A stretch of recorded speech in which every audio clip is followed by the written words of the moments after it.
Kangaroo and the USO, what do they have in common? Find out in a minute.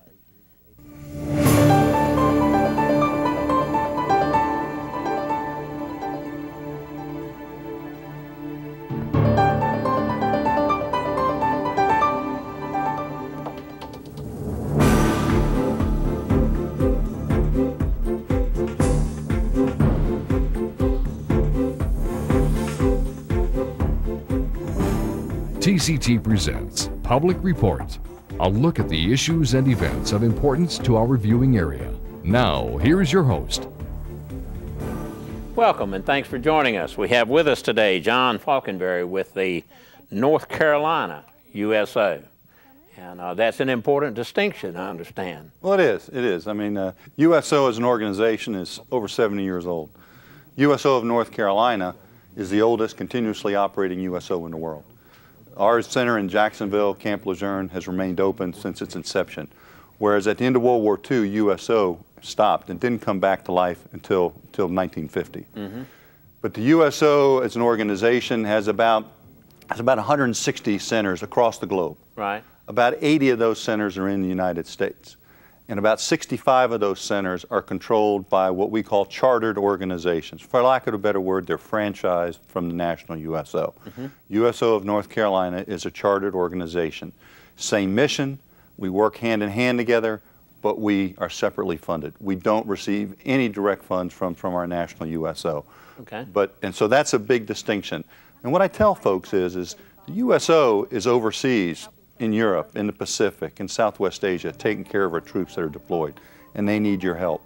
But the USO of North Carolina needs your help too. So if you're going to make a donation, cut it in half, send half overseas, half to the USO of North Carolina.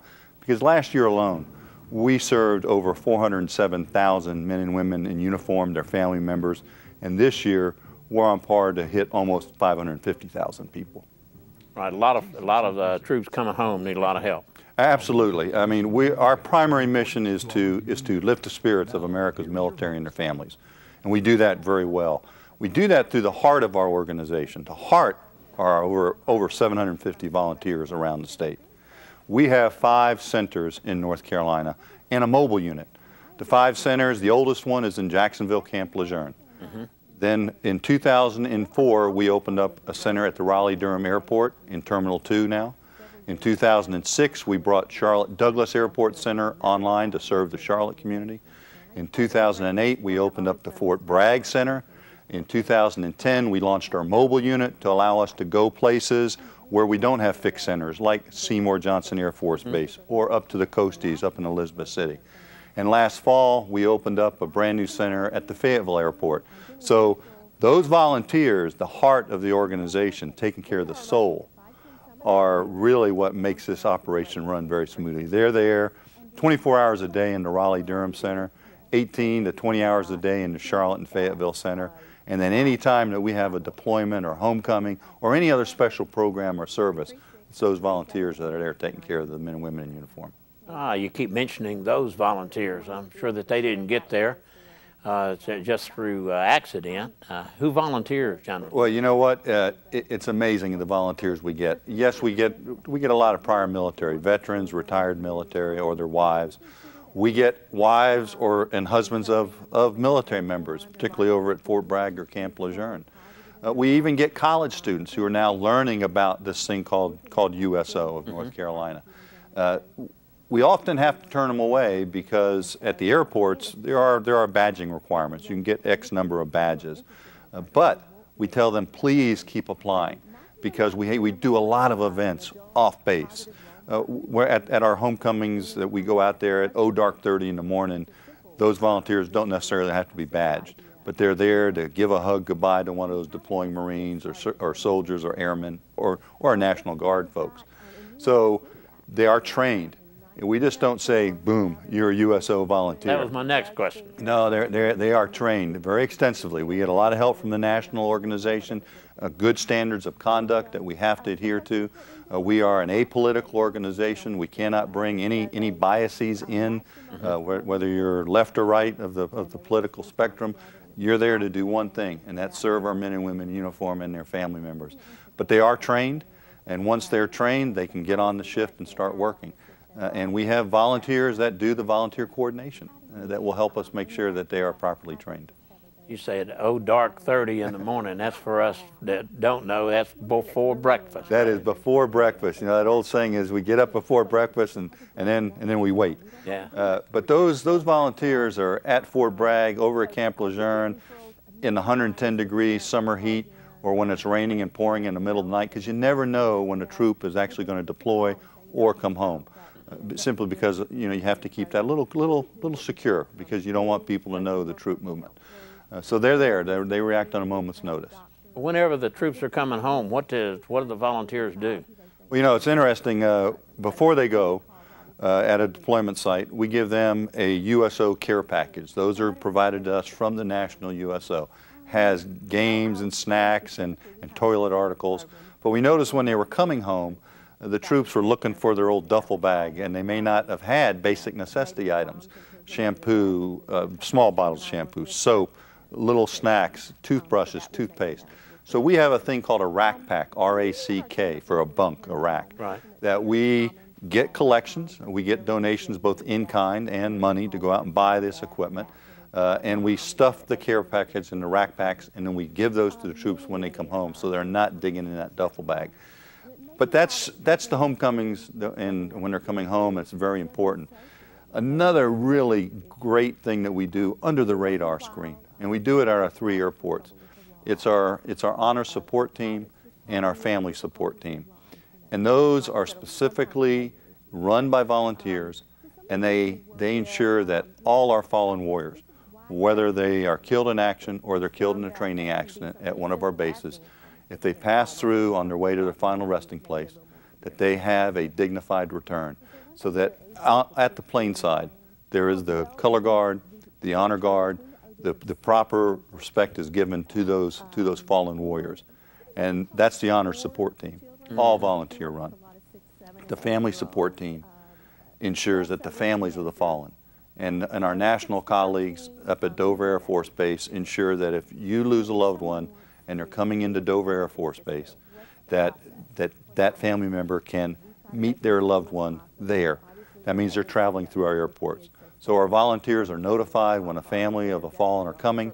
They meet them at the gate. They ensure that they have a speedy entry into wherever they're going, the next plane, make sure that all their needs are taken care of. So that's something that we do kind of under the radar screen because it's very sensitive and it's very private. Right. But they do it so extremely well that we're very proud of both the honor support team and our family support team.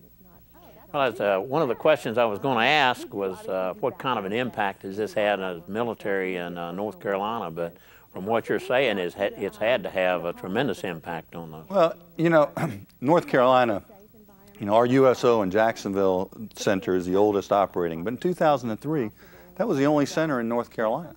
But North Carolina is the 4th largest state with the presence of military. When you take our active guard and reserve forces and you put them together, we have about 22% of our nation's military.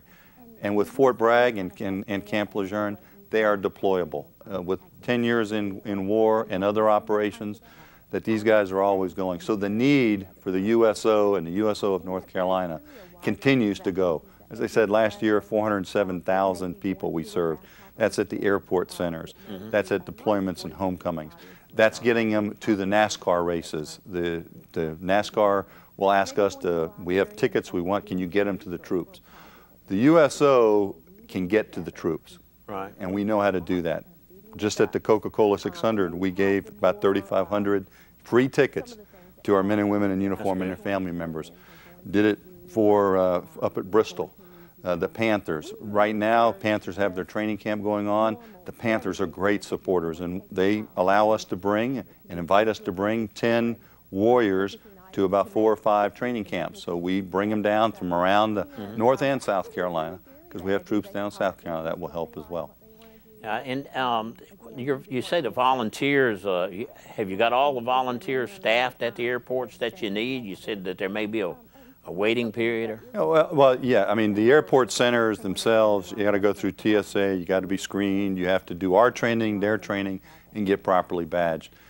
But there are other opportunities. Greensboro, Winston-Salem is a prime example. We don't have a center here. We are looking at the feasibility of that if there's that density of troops that would make sense.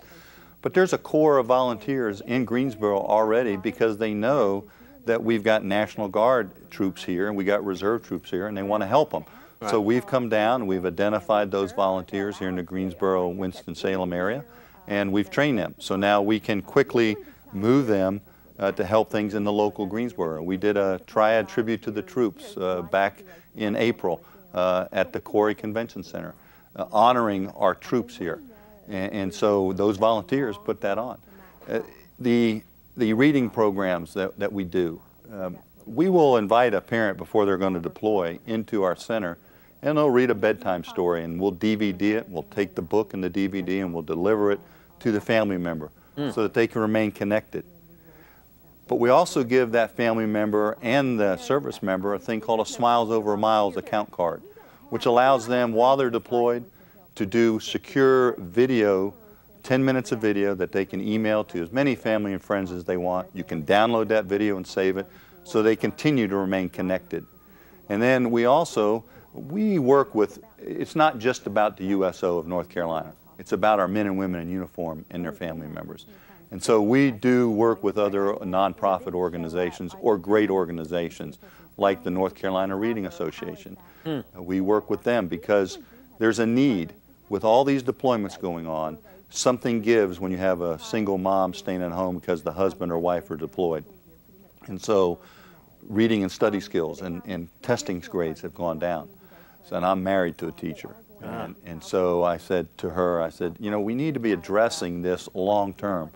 So we developed, in coordination with the North Carolina Reading Association, a reading and study skills program that we take to our military bases and to our center locations, and we invite pre-K parents, elementary school parents, and middle school parents and children to come so that at the lower grades they're getting all the building blocks for what can I do to really encourage my child to learn to read properly. And then as they get into the middle school, how can they develop the great foundation for study skills? And so we've done that as well. Right, and you, how would you get a military family in, say, Lexington, North Carolina, which is not next to a base, how would you identify the need for a reading program there? Well, what we do is we work with the National Guard. Our North Carolina National Guard are great partners with us. They have a families program, they have yellow ribbon programs, we're tied into the yellow ribbon campaign. So whenever we do anything, we will connect with our guards, with particularly our family readiness groups. Every base, and even the National Guard, have family readiness groups. Right.